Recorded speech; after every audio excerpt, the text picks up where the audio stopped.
Once I took the bus in New York, and there was a family, father, mother, and a boy, who also entered the bus. They were looking for 3 empty seats next to each other, but they found none. But the seat beside me was empty.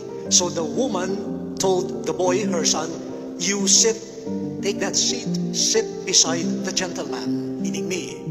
The boy looked at me and shouted, "I hate Japanese!" And I looked around, where are the Japanese? This boy does not even know who a Japanese and who a non-Japanese is, but he already hates all Japanese. Who taught that boy?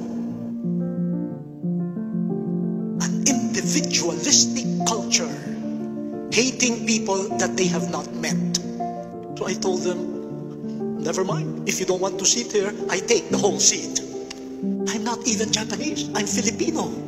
And I was hated also because the boy, did not know the difference between a Japanese and a Filipino.